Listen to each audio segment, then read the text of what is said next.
दोस्तों नमस्कार, स्वागत है एक बार फिर से देश और दुनिया की तमाम बड़ी खबरों में। आपसे निवेदन है कृपया चैनल को सब्सक्राइब करें और घंटी बटन भी दबा दें। ये पहली बड़ी खबर है, बिहार में सस्ती हुई बिजली, विद्युत दरों में 2% की कटौती, 1 अप्रैल से लागू होंगे नए रेट। दरअसल बिहार में नई बिजली दरों की घोषणा कर दी गई है। विद्युत नियामक आयोग ने बिजली दरों में 2% की कटौती का फैसला लिया है। नए रेट 1 अप्रैल 2024 से लागू होंगे। उपभोक्ताओं को 15 पैसे प्रति यूनिट का फायदा होगा। सबसे सस्ती बिजली किसानों को मात्र 55 पैसे प्रति यूनिट की दर से मिलेगी।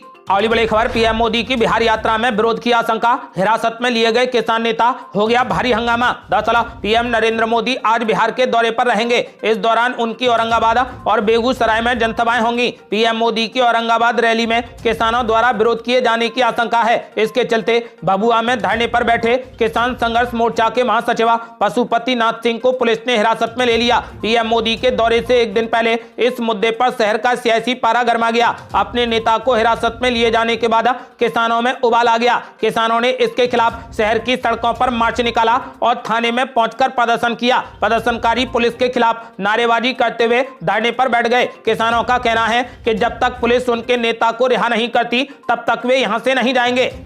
अगली बड़ी खबर, बागी विधायकों पर जमकर बरसे हिमाचल के मुख्यमंत्री सुखविंदर सिंह सुक्खू। बोले 6 काले नागों ने ईमान बेच दिया। दरअसल हिमाचल प्रदेश में राज्यसभा चुनाव के बाद से सरकार पर संकट के बादल मंडराने लगे थे। हालांकि वक्त रहते कांग्रेस आलाकमान और मुख्यमंत्री सुखविंदर सिंह सुक्खू ने सरकार पर आए संकट को दूर कर लिया। इसी बीच मुख्यमंत्री सुखविंदर सिंह सुक्खू ने बागी नेताओं पर जबरदस्त हमला किया। उन्होंने कहा कि 6 काले नागों ने अपना ईमान बेच दिया। अगली बड़ी खबर, राजस्थान में पलटा मौसम, जमकर हुई बारिश और ओलावृष्टि, बिजली गिरने से 6 लोगों की मौत। दरअसल राजस्थान में मौसम ने पलटी मार दी है। विभिन्न जिलों में तेज बारिश हुई। सवाई माधोपुर में बारिश और ओलावृष्टि से फसलों को काफी नुकसान हुआ है। बिजली गिरने से प्रदेश भर में लगभग 6 लोगों की मौत हो गई। अगली बड़ी खबर, अशोक गहलोत ने बीजेपी पर बोला जबरदस्त हमला। बोले रिमोट कंट्रोल से चल रही भजनलाल सरकार। दरअसल राजस्थान के पूर्व मुख्यमंत्री अशोक गहलोत ने कांग्रेस छोड़ने वाले नेताओं पर जमकर निशाना साधा। जयपुर स्थित अपने आवास पर मीडिया से बात करते हुए अशोक गहलोत ने कहा कि जिनको जाना है जल्दी जाओ, कृपया करके जल्दी से चले जाएं, क्योंकि देरी करने से हम कंफ्यूज हो जाते हैं। उन्होंने कहा कि आपके ऊपर किसका दबाव है, ईडी का है, सीबीआई का है, कुछ मजबूरियां हैं, कोई मजबूरी है तो इसमें हम क्या कर सकते हैं। उन्होंने कहा कि जबरदस्ती रोकना उचित नहीं। उन्होंने कहा कि राजस्थान में भजनलाल सरकार रिमोट कंट्रोल से चल रही है। अगली बड़ी खबर, गुरुग्राम वालों की होगी बल्ले बल्ले, मानेसर और द्वारका एक्सप्रेसवे के पास बनेंगे 3 सिटी बस डिपो। दरअसल गुरुग्राम वासियों के लिए अच्छी खबर है। गुरुग्राम महानगर विकास प्राधिकरण ने दिल्ली जयपुर हाईवे और द्वारका एक्सप्रेसवे के आसपास रिहायशी और व्यावसायिक इलाके को सिटी बस का लाभ देने की योजना पर काम शुरू कर दिया है। फिलहाल 3 बस डिपो बनाने की तैयारी है। जयपुर हाईवे स्थित गाँव मानेसर में 1 बस डिपो के लिए जमीन उपलब्ध कराने के लिए मानेसर नगर निगम आयुक्त से, जबकि द्वारका एक्सप्रेसवे पर 2 बस डिपो के निर्माण के लिए गुरुग्राम नगर निगम आयुक्त से जमीन मांगी गई है। अगली बड़ी खबर, यूपी में 69,000 शिक्षक भर्ती में लागू नहीं होगा ईडब्ल्यूएस आरक्षण, हाई कोर्ट ने खारिज कर दी याचिका। दरअसल इलाहाबाद हाई कोर्ट ने 69,000 सहायक अध्यापक भर्ती में ईडब्ल्यूएस यानी आर्थिक पिछड़ा वर्ग आरक्षण लागू करने की मांग में दाखिल याचिका खारिज कर दी है। कोर्ट ने कहा कि भर्ती परीक्षा की प्रक्रिया ईडब्ल्यूएस आरक्षण उत्तर प्रदेश में लागू होने से पूर्व प्रारंभ हो चुकी थी। ऐसी स्थिति में सिर्फ ऑफिस मेमोरेंडम जारी होने के आधार पर राज्य सरकार आरक्षण लागू करने के लिए वैधानिक रूप से बाध्य नहीं है। अगली बड़ी खबर, 4 मार्च को बजट पेश करेगी दिल्ली सरकार। ईडी के 8वें समन पर भी पेश नहीं होंगे केजरीवाल। दरअसल दिल्ली के कथित शराब घोटाले के मामले में प्रवर्तन निदेशालय ने मुख्यमंत्री अरविंद केजरीवाल को 8वां समन भेजा है और 4 मार्च को पूछताछ के लिए पेश होने के लिए कहा है। लेकिन ठीक उसी दिन दिल्ली सरकार बजट पेश करने वाली है। ऐसे में केजरीवाल के ईडी के सामने पेश होने को लेकर एक बार फिर से सवाल खड़े हो गए हैं। दिल्ली सरकार में मंत्री आतिशी ने कहा कि वो सोमवार को विधानसभा में बजट पेश करेंगी। पिछले साल दिल्ली कैबिनेट में शामिल होने के बाद वित्त मंत्री के रूप में आतिशी का यह पहला बजट होगा। इससे अनुमान लगाया जा रहा है कि केजरीवाल ईडी के 8वें समन पर भी पेश नहीं होंगे। अगली बड़ी खबर, आम आदमी पार्टी विधायक अमानतुल्लाह खान को लगा बड़ा झटका, गिरफ्तारी का डर, कोर्ट ने खारिज कर दी जमानत याचिका। दरअसल शुक्रवार को आम आदमी पार्टी के विधायक अमानतुल्लाह खान को दिल्ली की एक अदालत से बड़ा झटका लगा है। अदालत ने दिल्ली वक्फ बोर्ड में कर्मचारियों की भर्ती और संपत्तियों को पट्टे पर देने में अनियमितता मामले में आम आदमी पार्टी विधायक अमानतुल्लाह खान को अग्रिम जमानत देने से साफ इनकार कर दिया है। आम आदमी पार्टी विधायक ने ईडी की गिरफ्तारी की आशंका को देखते हुए ये याचिका दायर की थी। आपको बता दें कि अब उनको अपनी गिरफ्तारी का डर है।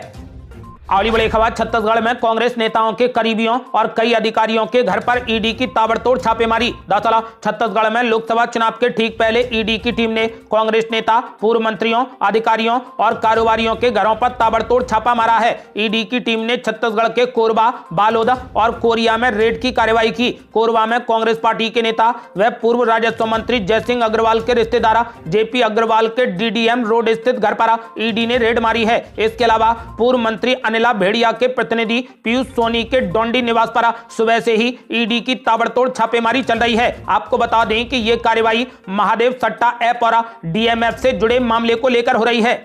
अगली बड़ी खबर, मणिपुर में जल्द लागू होगा एनआरसी, अवैध निवासियों पर लगेगी लगाम। दरअसल मणिपुर में भी एनआरसी लागू किया जाएगा। शुक्रवार को यहां की विधानसभा में इसको लेकर अहम कदम उठाया गया है। इसके तहत अगस्त 2022 में यहां एनआरसी लागू करने की मांग के लिए लाए गए प्रस्ताव की पुष्टि की गई। प्रदेश के मुख्यमंत्री एन बीरेन सिंह ने सोशल मीडिया पर कहा कि आज मणिपुर विधानसभा ने 5 अगस्त 2022 को पारित हमारे प्रस्ताव की पुष्टि करके एक महत्वपूर्ण कदम उठाया है। उन्होंने आगे कहा कि हमें पूरा भरोसा है कि मणिपुर में एनआरसी लागू करना राज्य के हितों की रक्षा करने और देश के लिए बेहद जरूरी है।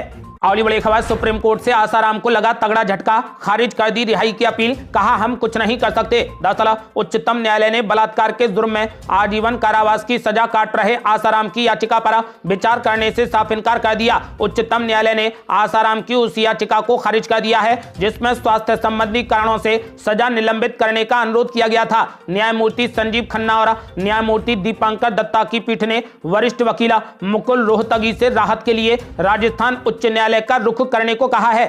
अगली बड़ी खबर, इस राज्य के टीचर्स को मिली बड़ी खुशखबरी, सरकार ने बढ़ा दिया वेतन, टेट पास करने वाले होंगे रेगुलर। दरअसल ओडिशा में शिक्षकों और विधि अधिकारियों के लिए बड़ी खुशखबरी है। राज्य के मुख्यमंत्री नवीन पटनायक ने इनके वेतन में बढ़ोतरी की घोषणा कर दी है। साथ ही शिक्षकों के वेतन में बढ़ोतरी से 12,113 टीचर्स को लाभ होगा। राज्य सरकार ने ओ टेट पास नहीं करने वाले शिक्षकों का वेतन 7,000 रुपए से बढ़ाकर अब 10,000 रुपए कर दिया है। साथ ही OTT पास टीचर्स की सेवाएं नियमित कर दी जाएंगी।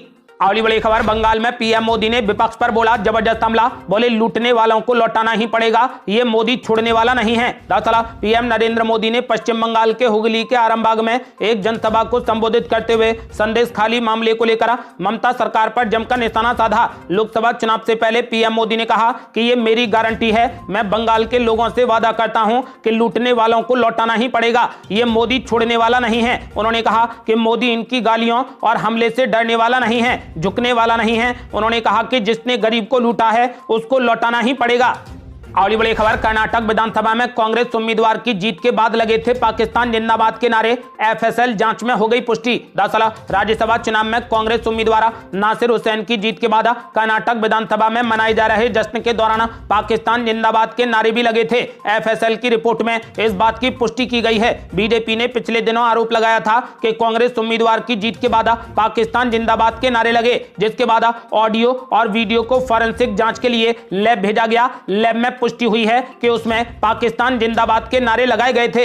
अगली बड़ी खबर, भारत से नेपाल जाने वाले लोगों को मिली खास सौगात, अब वहां भी यूपीआई से कर सकेंगे पेमेंट। दरअसल भारत से नेपाल जाने वाले लोग अब वहां यूपीआई से भुगतान कर सकेंगे। नेपाल के पेमेंट ऑपरेटर फोन पे और भारत के national payment corporation of India के बीच में हुए समझौते के बाद आम जन के लिए यह सुविधा शुरू कर दी गई है। अब वो यूपीआई से वहां पर भी रुपए खर्च कर सकेंगे। अगली बड़ी खबर, बंगाल में शाहजहां शेख का जिक्र करा टीएमसी और ममता दीदी को सुना गए पीएम मोदी। दरअसल पीएम नरेंद्र मोदी ने पश्चिम बंगाल के हुगली में एक जनसभा को संबोधित किया। इस दौरान उन्होंने मुख्यमंत्री ममता बनर्जी की पार्टी तृणमूल कांग्रेस पर जमकर निशाना साधा। संदेश खाली का मुद्दा उठाते हुए उन्होंने कहा कि आज बंगाल की जनता यहां की मुख्यमंत्री दीदी से पूछ रही है कि क्या कुछ लोगों का वोट आपके लिए संदेश खाली की पीड़ित महिलाओं से भी ज्यादा अहम हो गया है। पीएम मोदी ने कहा कि मुझे सबसे ज्यादा हैरानी इंडी गठबंधन के बाकी नेताओं को देखकर होती है। उन्होंने कहा कि इंडी गठबंधन के बड़े बड़े नेता संदेश खाली पर आंख कान मुंह सब कुछ बंद करके बैठे हैं।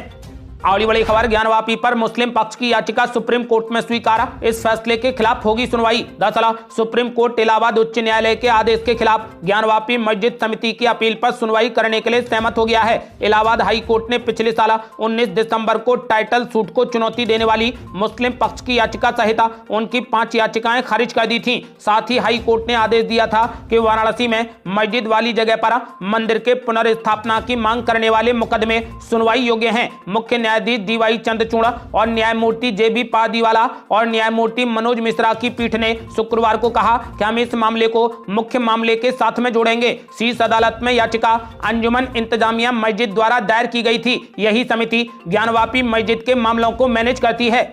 अगली बड़ी खबर, सोनिया गांधी की विरासत संभालेंगी प्रियंका गांधी, रायबरेली सीट पर पोस्टर बता रहे कांग्रेस की तैयारी। दरअसल कांग्रेस की पूर्व राष्ट्रीय अध्यक्ष सोनिया गांधी अब राजस्थान से राज्यसभा का रुख कर चुकी हैं। इसके बाद से ही रायबरेली सीट को लेकर अब पोस्टरबाजी का दौर भी शुरू हो गया है। हालांकि अब तक कांग्रेस पार्टी ने अपने पत्ते नहीं खोले हैं, लेकिन अटकलें तेज हैं कि राष्ट्रीय महासचिव प्रियंका गांधी वाड्रा इस गढ़ से चुनावी डेब्यू कर सकती हैं। पार्टी ने अब तक यहां पर अपने उम्मीदवार के नाम का ऐलान नहीं किया है। वहीं अमेठी सीट को लेकर भी स्थिति साफ नहीं है, लेकिन मीडिया रिपोर्ट्स के अनुसार उत्तर प्रदेश की इस हाई प्रोफाइल सीट पर कई जगह प्रियंका गांधी के समर्थन में पोस्टर लगाए गए हैं। इनमें से एक पोस्टर पर पढ़ा जा सकता है कि रायबरेली की यही पुकारा प्रियंका गांधी जी अब की बार।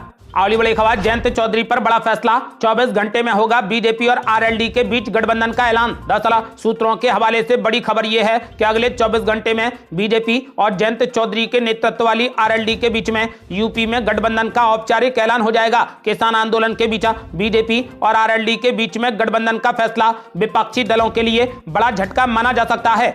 अगली बड़ी खबर, केसीआर को लगा तगड़ा झटका, सांसद बीबी पाटिल बीजेपी में हो गए शामिल। दरअसल लोकसभा चुनाव से पहले भारतीय जनता पार्टी को दक्षिण भारत से बड़ी अच्छी खबर मिली है। जहीराबाद से मौजूदा सांसद बीबी पाटिल ने बीआरएस का साथ छोड़ते हुए बीजेपी का दामन थाम लिया है। बीजेपी लोकसभा चुनाव के पहले तेलंगाना में लगातार खुद को मजबूत करने में लगी है और बीबी पाटिल का पार्टी से जुड़ना इस दिशा में एक बेहद महत्वपूर्ण कदम है।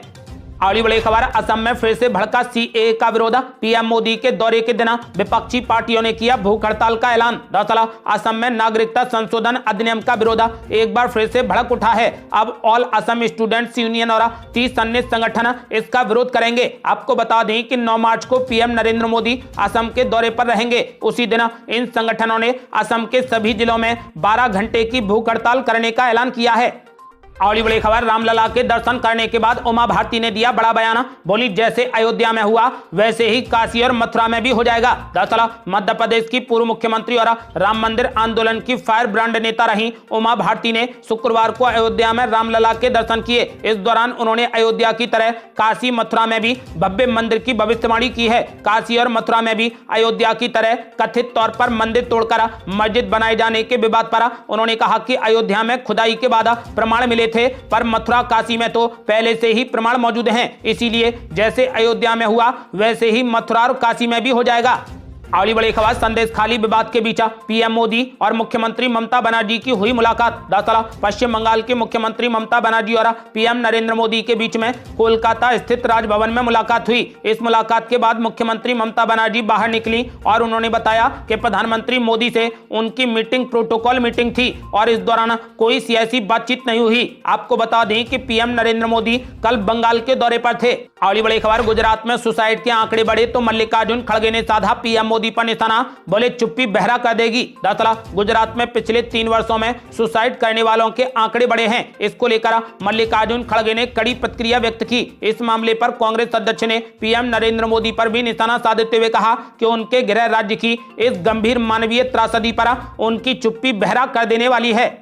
अगली बड़ी खबर, बीजेपी पर जमकर भड़के मुख्यमंत्री सुखविंदर सिंह सुक्खू, बोले बीजेपी साबित करके दिखाए बहुमत। दरअसल मुख्यमंत्री सुखविंदर सिंह सुक्खू ने कहा कि उनकी सरकार पूरे तरीके से सुरक्षित है और सरकार पूरे 5 साल चलेगी। भारतीय जनता पार्टी को यह बताना चाहिए कि वो सरकार के अल्पमत में होने का दावा कैसे कर रही है। मुख्यमंत्री सुखविंदर सिंह सुक्खू ने यह भी कहा कि अगर बीजेपी के पास में बहुमत है तो वो इस बहुमत को साबित करके दिखाए।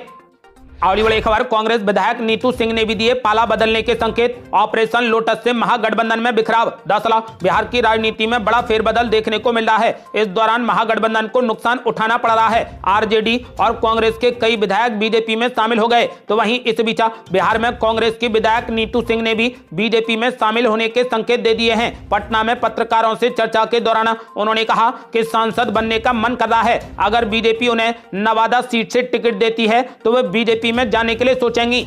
अगली बड़ी खबर, गुलाबी शर्ट, गुलाबी दुपट्टा, गुलाबी सलवार और काली जुर्राब। हरियाणा के अस्पतालों में नया ड्रेस कोड हो गया लागू। दरअसल हरियाणा के सरकारी अस्पतालों में अब डॉक्टर्स और नर्स के अलावा अधिकारी और कर्मचारी भी ड्रेस कोड में दिखेंगे। प्रदेश में स्वास्थ्य विभाग की ओर से आदेश जारी किए जाने के बाद 1 मार्च से सरकारी अस्पतालों में ड्रेस कोड लागू हो गया है। शुक्रवार को जींद के सरकारी अस्पताल में डॉक्टर और दूसरे कर्मचारी स्वास्थ्य विभाग के आदेश का पालन करते हुए नजर आए। अगली बड़ी खबर, उद्धव ठाकरे और संजय राउत के खिलाफ बीजेपी विधायक ने पेश किया विशेषाधिकार हनन प्रस्ताव। दरअसल महाराष्ट्र बीजेपी विधायक राम कदम ने शिवसेना के दोनों गुटों की अयोग्यता याचिका पर फैसले के बाद विधानसभा अध्यक्ष के खिलाफ उनके बयानों के लिए शिवसेना यूबीटी नेता उद्धव ठाकरे और संजय राउत के खिलाफ विशेषाधिकार हनन का प्रस्ताव पेश किया है। अध्यक्ष ने प्रस्ताव को आगे की कार्यवाही के लिए महाराष्ट्र विधानमंडल की विशेषाधिकार समिति को भेज दिया है।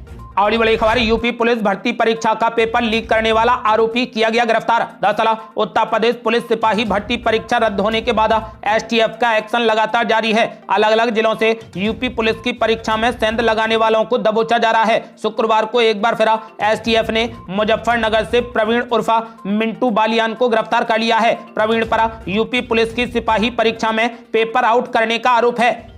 अगली बड़ी खबर, यूपी के जिस कॉलेज से हुआ था 12वीं का पेपर लीक, अब बोर्ड ने ले लिया बड़ा फैसला। दरअसल उत्तर प्रदेश में यूपी बोर्ड परीक्षा 2024 में 12वीं कक्षा के पेपर लीक का मामला सामने आया था। इस मामले को लेकर यूपी बोर्ड ने बड़ा एक्शन ले लिया है। आगरा में जिस कॉलेज से पेपर लीक हुआ था उस कॉलेज की मान्यता को निरस्त कर दिया गया है। यूपी बोर्ड की बैठक में कॉलेज की मान्यता निरस्त करने का निर्णय लिया गया है। ये थी अब तक की बेहद बड़ी खबरें। रोजाना की ताजा खबरों को जानने और हमसे जुड़ने के लिए चैनल को लाल बटन दबाकर सब्सक्राइब करें और घंटी बटन भी दबा दें। जल्दी मिलते हैं बड़ी अपडेट के साथ, तब तक के लिए जय हिंद, जय भारत।